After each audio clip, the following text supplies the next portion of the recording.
everyone, welcome back to Naomi's Bookshelf. Today we're going to talk about the top 10 books I'd recommend for books with sizes in the title.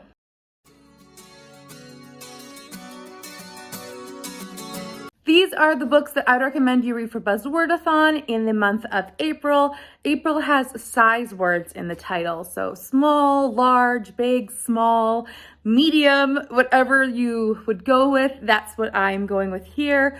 So I have picked several books that I have really enjoyed over my reading journey throughout the years. And the first book, of course, is the Agatha Christie, which is Five Little Pigs. This is a book that is really a retrospective murder mystery. It actually is called Murder in Retrospect, I believe. This is a Hercule Poirot murder mystery. This one is about a woman who was accused of murdering her husband. So she was executed because of that crime. Or did she just go to jail and die in prison? I can't remember exactly, but her 5-year-old daughter at the time was sent off to live with relatives in Canada. So at the age of 21, she comes back 16 years later and she has Hercule Poirot investigate who else it could have been, because she believes her mother did not commit the crime based on her mother's letters. So there's 5 other potential suspects, and you get Hercule Poirot trying to figure it out who else it could have been based on old letters or basically talking to those people and trying to figure out what happened 16 years ago. So lots of interesting things.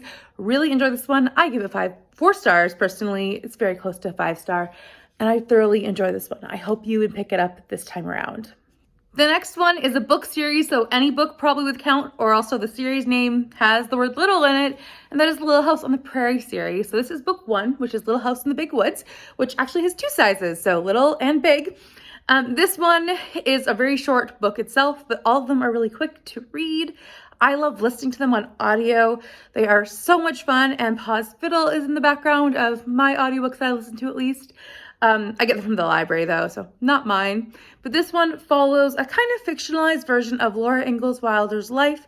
She is the author, but they are definitely fiction books about her life in some capacity, talking about the events around her life adventures and also the people around her. So they kind of are based on her, but also not true. Thoroughly enjoyable, but they are obviously dated because they were written in about the 30s. So you have to remember that going in. They are classics, but I highly recommend them if you're wanting to look at history through that lens and also just read something like that with that mindset as well. This next one is one that probably everyone will know, but I'm going to recommend Big Little Lies by Liane Moriarty. This one is one that is a mystery told from multiple perspectives about trivia night. And it's about these women who attend the trivia night at this local school as their children are all part of, I believe, the kindergarten class, or was it grade 2? I can't remember, but at the very least, they're all mums of young children, and they are talking about the events of after the trivia night. It's very fun, very engaging, and you also have secrets that are pulling along. This is really brilliantly done book of Liane Moriarty. None of her books are really at this level for me, but I have enjoyed many of her other books. So I think this one's a great one if you are interested in the big little books. It is a big one, but at the same time, it is well done, and I think you can fly through it. Next, I'd recommend a graphic novel or Little Women. So the graphic novel is Meg, Jo, Beth, and Amy. I can't remember all the authors' names, but I will put the picture up of the graphic novel here. The other book would be Little Women. So Meg, Jo, Beth, and Amy is called, or subtitled, A Retelling of Little Women. And I loved the graphic novel. I thought it was really interesting how it modernized the book, and I really thought it did a good job of including a lot of representation, but at the same time, keeping true to the heart of the story. And Little Women also would be a great one to read, as I think that's a wonderful classic if you love classics. It also is really heartfelt and wonderful and cozy for me, but I do understand that it's not everyone's cup of tea. So if you love it and you wanted to try something new, the graphic novel is a great one to pick up for this case, and it is also a very quick read as well. I'm gonna go with a different kind of size measurement for my next book, which is The Wide Sargasso Sea. I can't remember who wrote this one. I've been trying to think, but I also don't want to waste time while I'm filming, so sorry.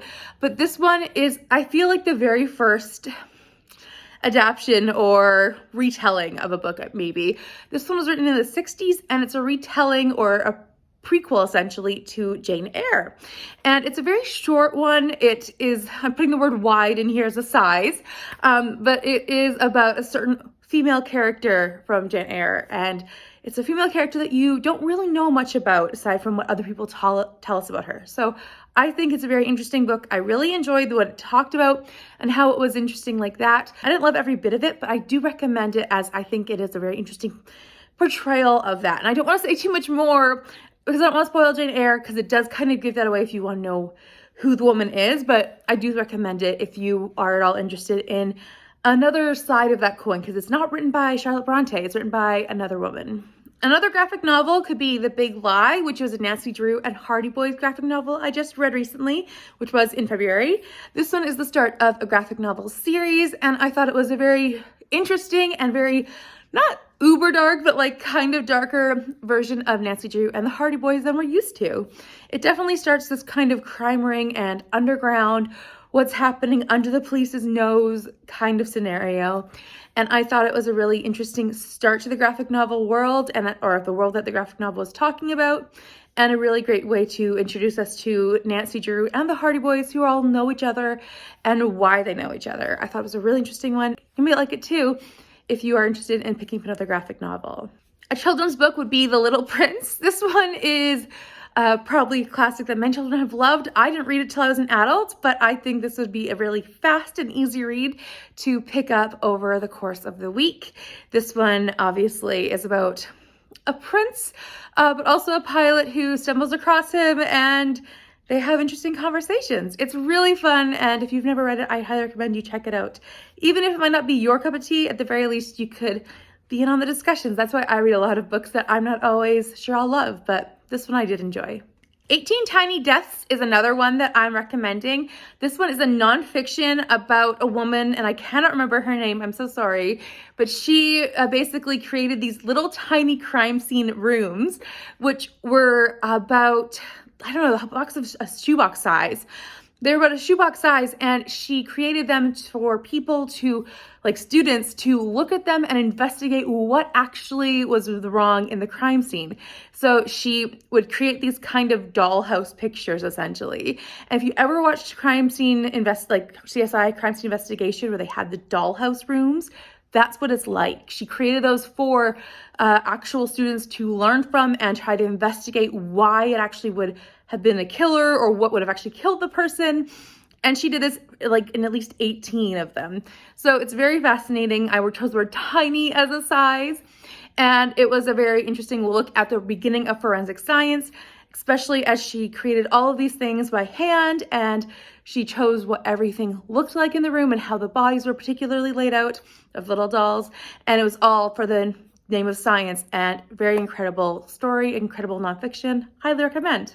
A Lori Wick book that I truly enjoy is Every Little Thing About You. This one follows Liberty and Slater as they both work for the sheriff's office as they butt heads, but they also are falling in love a little bit. It's like cowboy romance in a way, but also the first book in a trilogy about these brothers. So Slater is the first brother that we meet, and it is a really fun one at the same time as a cowboy romance, and I highly recommend checking it out if that's something that you do enjoy, Christian cowboy romance, and that is a great one. Every Little Thing About You. Little Fortress was one that I also picked up not too long ago, and I thought that the story was really interesting about female relationships, as a mother basically locks her daughter and her housekeeper or a governess companion, like that woman, basically all of them wrapped up in one, and he basically locks them inside her house, and they are hermits essentially for many, many years. This is based on a true story that happened in BC, and I personally have no attachment to that story, but